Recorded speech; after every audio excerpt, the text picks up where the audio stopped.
Take a look at this face. This is a face you've probably seen hundreds, maybe thousands of times before. Seem vaguely familiar. You wonder who this guy is. Well, we're very happy to have in our studio today Brett Halsey. And Brett is an actor of television and film and stage, more recently maybe. And he now lives in the Village with his wife, and we're just delighted to have you here, Brett. Actually, I did start in the movies and then went to theater and then movies and television. All right. Now, you started your life's journey near here, as I understand, in Santa Ana. I was born in Santa Ana. My mother was raised in Costa Mesa. My grandfather had a produce farm in Costa Mesa. So you're one of the rare Southern California Hollywood stars, right? Well, fifth generation. Fifth generation. My great-great-great-great-great-grandfather was the first elected mayor of Los Angeles. Really? Yeah. All right. So you had, they go way back. Were you always interested in acting? Were you somebody that was in all the school plays and that sort of thing? I first became interested in acting as an endeavor, I think, when I was 5 years old. 5? What kept you? I was doing a play at church, and I was playing King Midas. Okay. And in this church play, we had an audience of parents, and I noticed everyone was listening. They were quiet and listening to me, and I thought, my God, I have all these adults listening to me, 5 years old. Yeah, I think I want to do this for a living. Pretty heady stuff. Yeah. So had you really actually thought about doing it as a living? No. No, later. After you got over wanting to be a cowboy and a fireman, and yeah. No, I always wanted to be an actor. Okay. I was a cowboy, but I always wanted to be. Okay. Now, somewhere in your early years, you got involved at CBS. How did that happen? I was going to school and working at CBS as a page, CBS Radio. CBS Radio? Yeah, this was before television. Not before television, but before your involvement. CBS television. As a matter of fact, CBS Television City on Fairfax. Right. I worked the first show that ever went out of there, but I was a page. Okay. It was Life of Luigi, I think it was. Really? Yeah. Yeah. And then I'm old enough to remember that. And then while I was working as a page, Jack and Mary Benny became friendly with me, and one day introduced me to the president of Universal Pictures. In case people didn't understand, we're talking about Jack Benny, the famous comedian, and his wife, Mary Livingston. Right. And they introduced me to the head of Universal Pictures, and I guess he liked me because he put me under contract. Wow. And that was my start. They had a school in... and how old were you at that point? 19. No kidding. So that's when I began my professional career. So they had a school where they were training potential actors? Yeah. At that time, all the studios had new talent programs, all the major studios. Universal, I think, had the best. We had the most successful people come out of that, our school. People like? Oh, like Clint Eastwood, Anita Ekberg, Barbara Rush. I first met Barbara when we were classmates at Universal. No kidding. Our neighbor here in the Village. Wow, small world. Actually, Brett Halsey was not your first name. I was born Charles Oliver Hand. Up with a name, Brett Halsey. Because I'm related to Admiral Halsey, the studio thought that would be a good name to put on me. They didn't like Hand. They thought my name was too dignified for a potential hot rod juvenile. I see. And Brett, we just kind of decided on that. But I've been Brett Halsey much longer than I was Charles Hand, so I am Brett Halsey. If somebody calls you Charles, you don't know who they're referring to. Actually, the last person to call me Charles, I think, was my mother. Probably. And she's gone. Yeah. Okay. So I know that sometime in your early career you did a stint in the Navy, I believe it was. It'd have to be Navy, I guess, with your uncle, Admiral Halsey. Yeah, I did a short stint in the Navy. I worked for Armed Forces Radio Service as a disc jockey. Oh, really? Yeah. So you weren't out slogging through... No. Yeah. No, the most serious battle I got into was a bar fight in Seattle. Okay. Did you serve overseas at all, or No, I didn't. just a DJ here?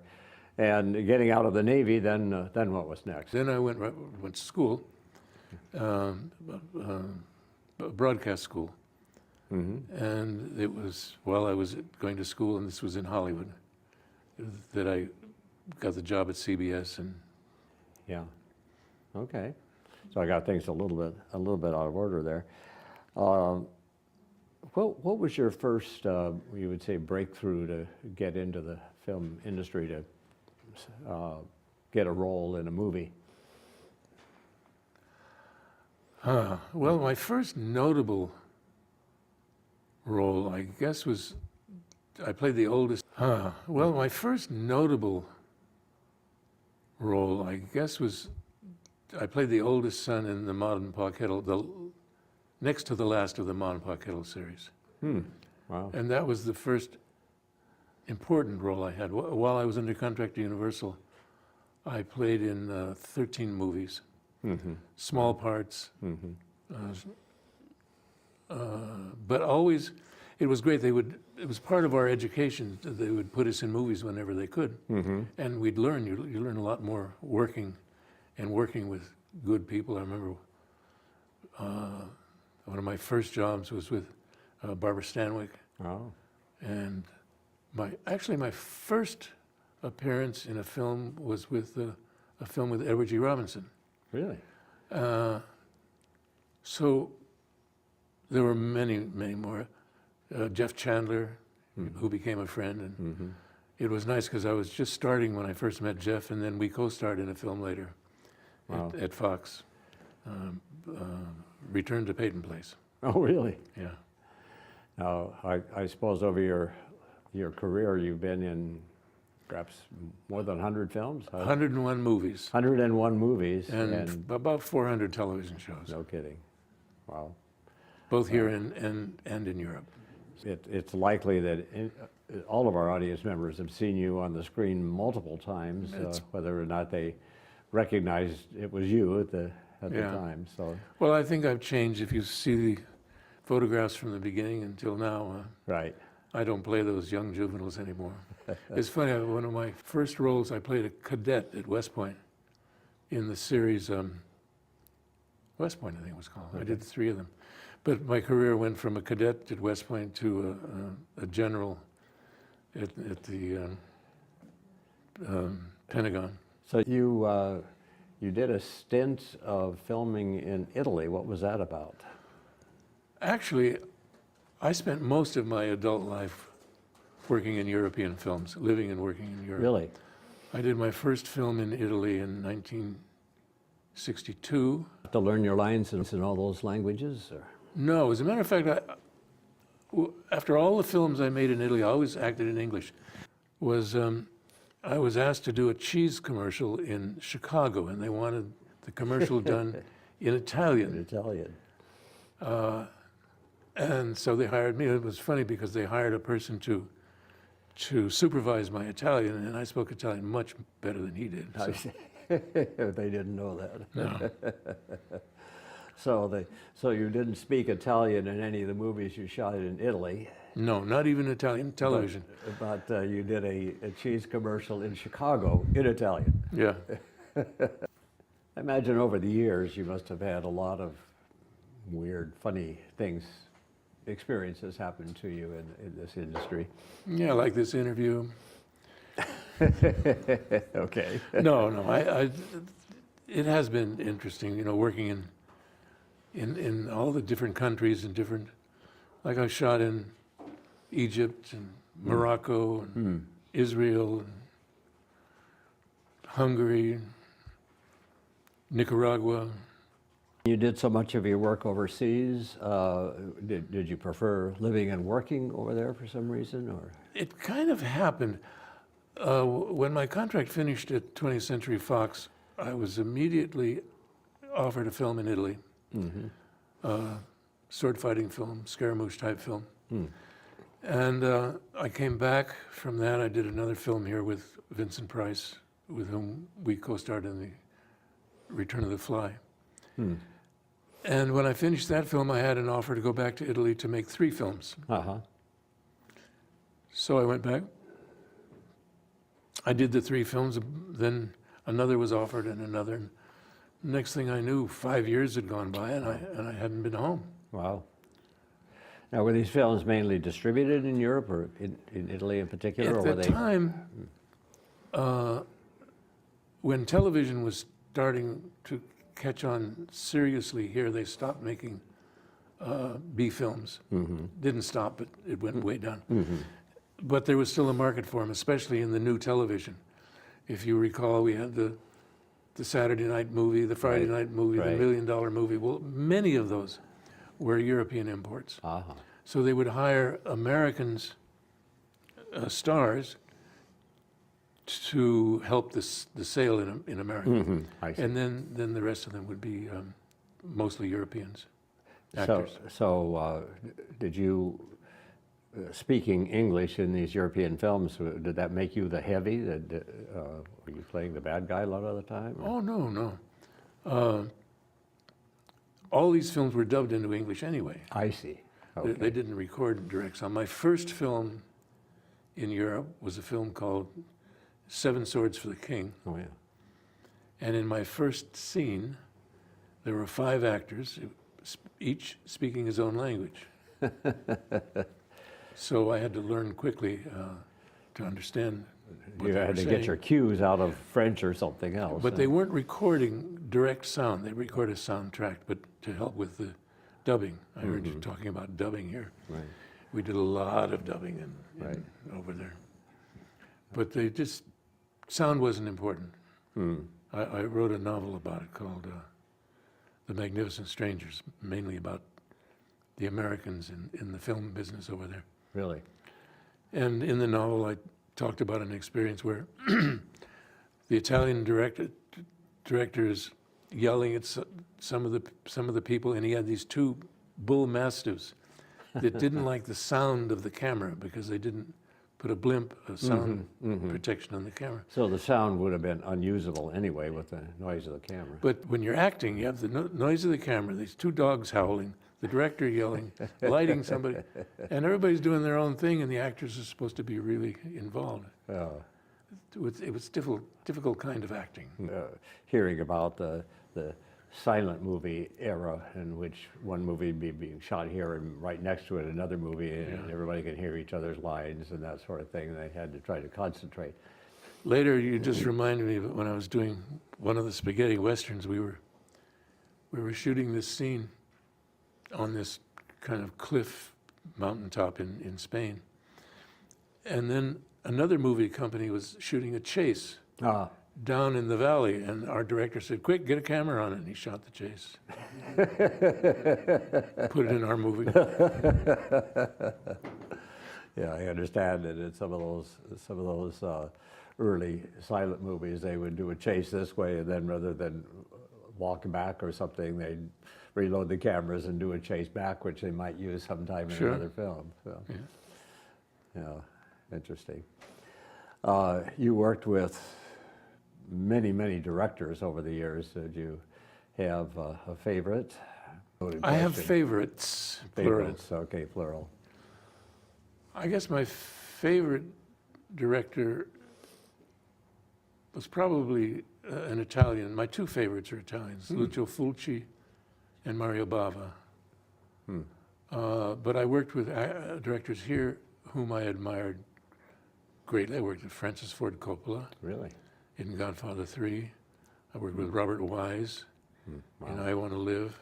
Now, some of the recognizable names of directors like Robert Wise and that sort of thing, I imagine they're really wonderful human beings to work with, but some of the directors that turned out good product were not wonderful to work with. Did you have that experience? The good directors, no. I never had that experience. I was always prepared. I didn't have a problem. Marginally good directors, yes, I have had a problem.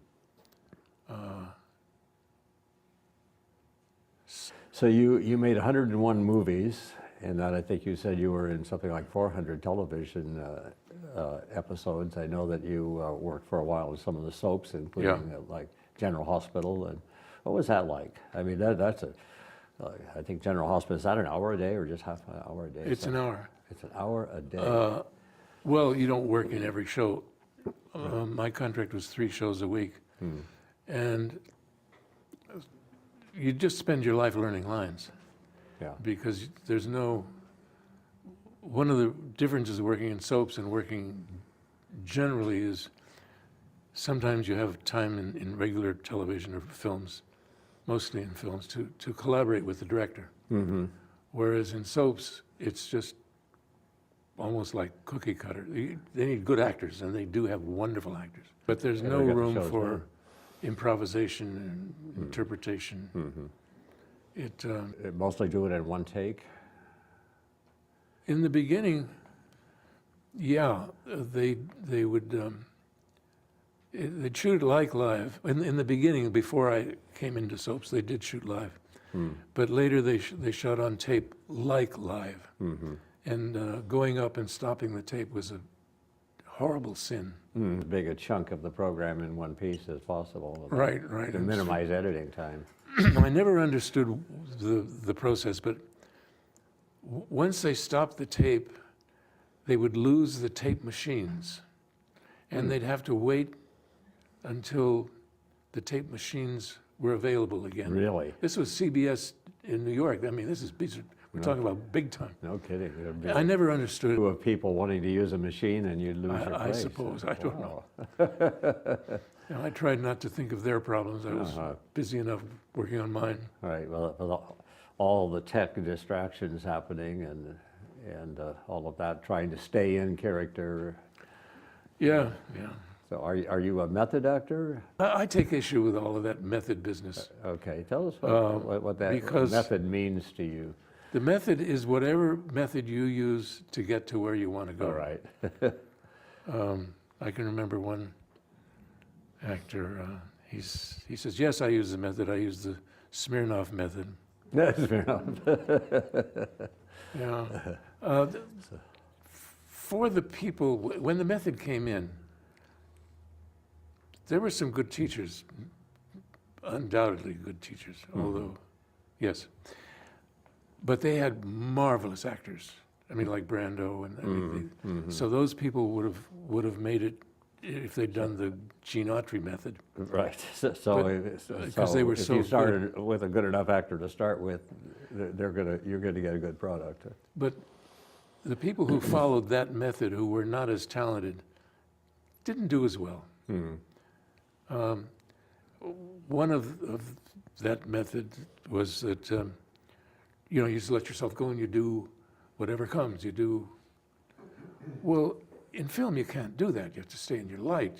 You have to hit your marks. You have to. If I'm saying something, there must be a cue in there somewhere that you can answer. Right. So there's a lot of mechanical discipline that actors have to learn. You can't just go crazy. You have to be thinking about all these things and staying in character. Right. And delivering the lines. What was the worst screw up you ever did? Socking that director. Because it ruined the film. Because then he was afraid of me. Okay. And then we didn't have a director. Film did all right, but it was a stupid thing to do. Yeah. You have now lived here in the village for a number of years. How many years? 8 years, going on 9, or maybe it's almost 9 years. A long time. What attracted you to Laguna Woods Village? I'd been living in Costa Rica. Oh, I ran the film studies department at the University of Costa Rica for 6 years. no kidding. In And- Spanish. In Spanish. No, Spanglish. Spanglish, okay. And I came home. I decided it was time to come home. And I was living up in LA. And my wife and I were looking for a place to live. And my mother and father lived in the village Oh, years ago. And my brother, whose son is a real estate agent, lives in Laguna Beach. So it was suggested that I come down here and look for a place because prices here are much more affordable than in Beverly Hills. oh yes. And we did, and I was a little, I said, I don't want to live in an old folks' home. I feel your pain. And we talked about that, and I looked around, and it's not an old folks' home. I really like living here. We talk about, since in my career, I was all over the place, and all over the world. I've never been in, actually, I've never lived in one house as long as I've lived in this one. Wow, that's great. So I talk about moving. But to where? Back to Costa Rica, maybe. Back to England, where my wife's from. But that's only just talk. It's like my talk about buying a new car. I like my car. I'm not going to buy a new car. But I don't mind going and look at them. And you have performed in some of the stage productions here, I understand. I haven't performed here. Oh, you haven't? No. Radio, yeah, radio. I've directed here. I see, okay. I've directed stage productions successfully. Okay. No, I haven't acted here. I don't want to act here. Well, I've acted, no, not even on tape. No. I don't want to go there. don't want to go there. Okay, but you do direct. Yeah. Okay. I still act. When occasionally I'll get a call to go. My last film was a Western. I played an old owner of a ranch who liked to kill people. But mainly now I'm a writer. And you brought one of your books with you. This is my This your latest? latest book. That's the camera. I'm especially proud of this cover. This, you don't see very often where a famous painter will do a cover for a book. All right. This is painted by Billy Schenck, who is the best-known living artist, Western artist.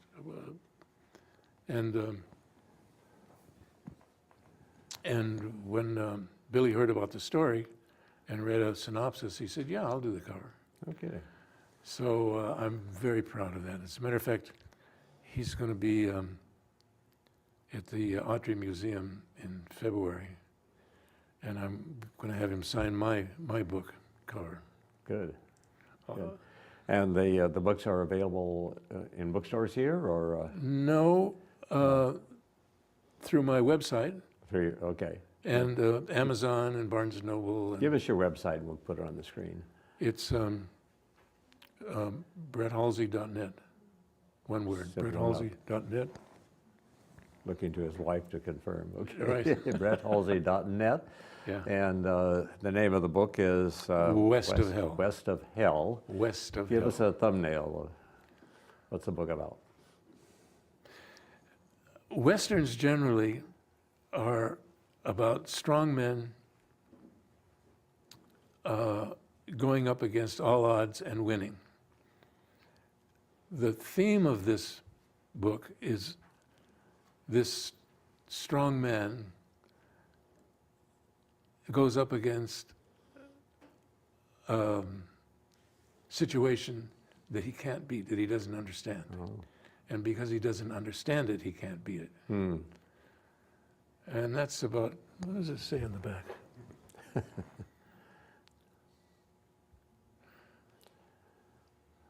I'll read this.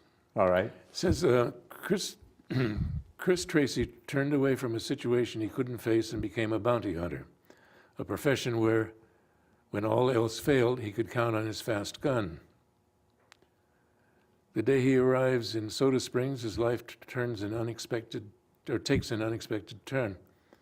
An old friend convinces him to strike out in search of a lost fortune in gold, and as they begin their trek across the barren land, they soon discover challenges beyond the devastating sun, hostile Indians, or the unknown riders who are on their trail. Mm-hmm. Chris is about to find himself face to face with something far more dangerous than anything he's ever encountered, something he has no idea how to deal with, as everyone must fight just to survive the relentless power of the desert. All right, good. So we'll... That describes it better than I can, very good. even though I did write that.